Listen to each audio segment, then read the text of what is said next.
Hiya! In this film I'm going to take a look at portrait lighting and lighting patterns. These patterns are quite fundamental to portrait photography and they're a good first step in understanding portrait lighting.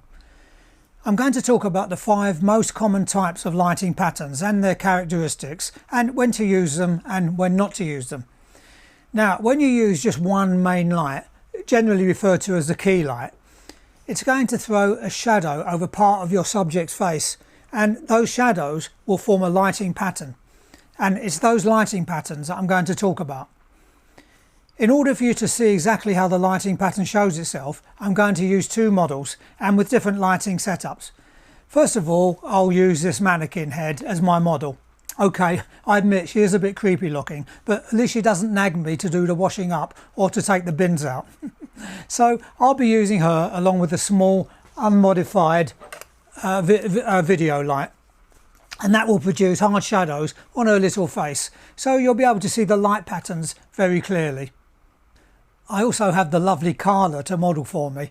I'll take some off-camera flash shots through a small softbox to show how the lighting pattern would look with a softer light in a real life scenario.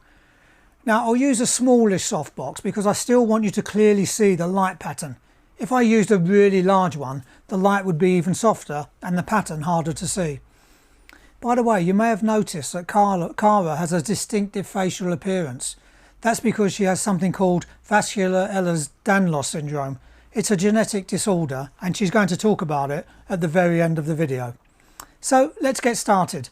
Bear in mind that the video light is a small light source which not only creates hard shadows but also creates specular highlights, that is shiny bits on people's foreheads, cheeks and nose.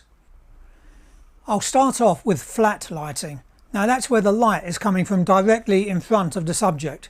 It produces quite a flattering light because there's no shadows, and it's really the shadows on a person's face that shows up the skin texture, the pores, the wrinkles and so on.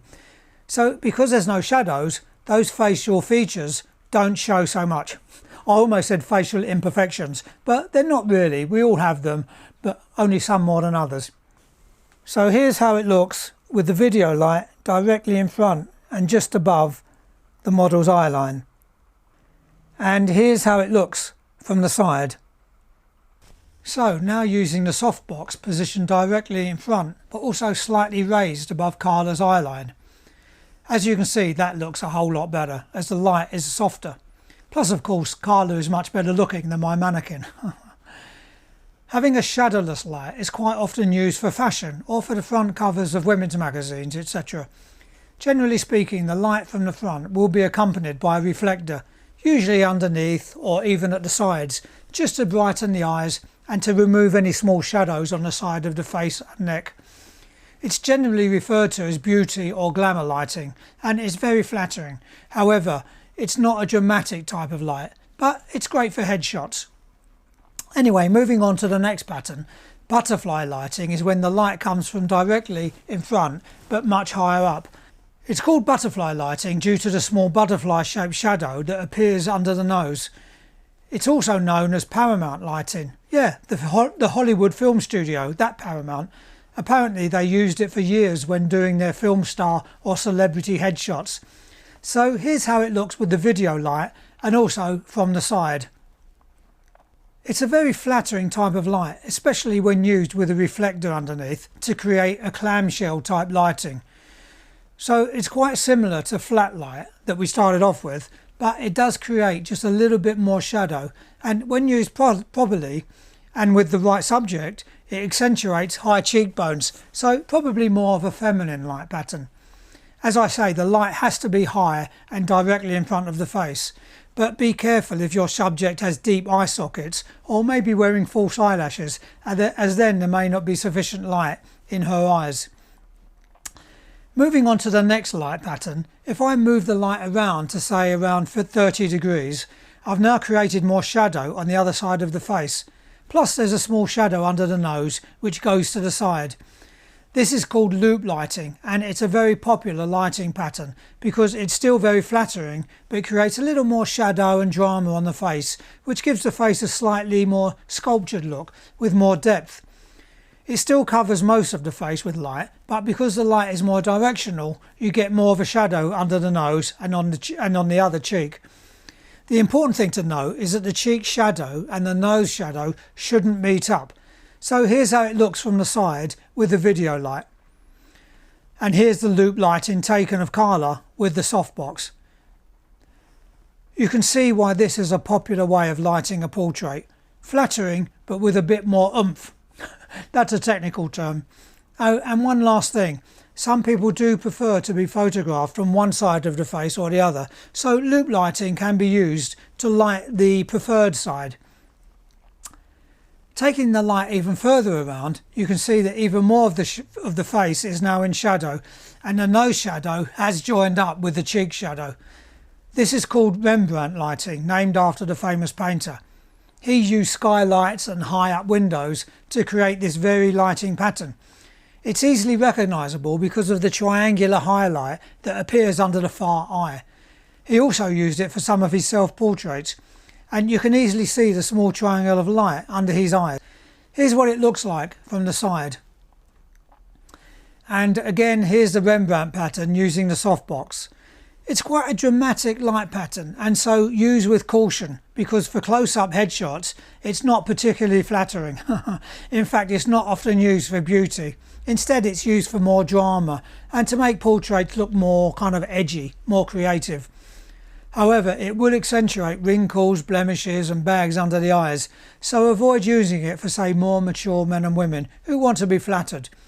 Great though for creating a powerful, low-light, black and white image of, say, a crinkly, grizzled old man with a lived-in face. If I now move the light further around, so the light is completely on one side of the face, I end up with split lighting. So the face is completely divided at the nose, one half in shadow and one half is lit. If Rembrandt lighting was quite dramatic, then split lighting is even more so. It's rarely used for portraits except to create a special effect. It's also used quite often for athletes, say, or boxers with rippling muscles and six-packs, much like my own body. And it shows off those rippling muscles. Sadly, I only have a one-pack. Let's take a look at all of them again at the same time. Flat lighting, butterfly, loop lighting, Rembrandt and split.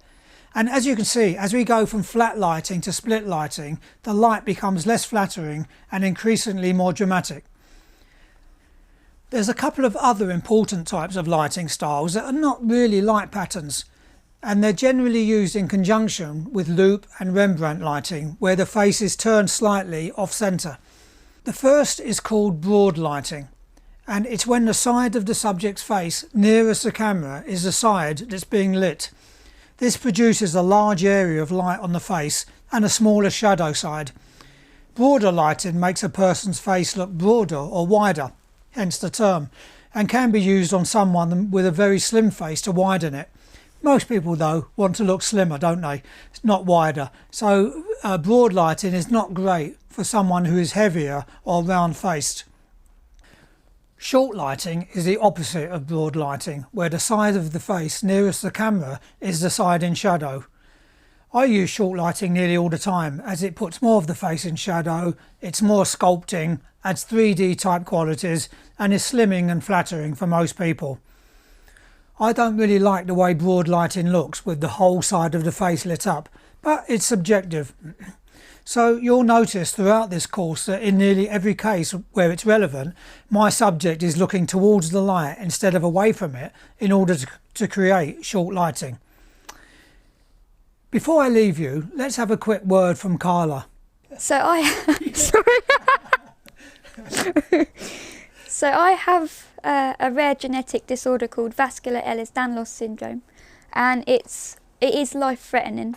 But it causes a lot of us to have the unusual face, big eyes, little chin, translucent skin, and it is rare, but it seems to be coming out a lot more lately.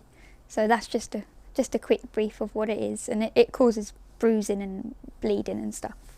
Okay, so that's about it for portrait lighting patterns. I hope you found it useful. Thanks very much, Carla, for being a great model. See you in the next video. Bye for now.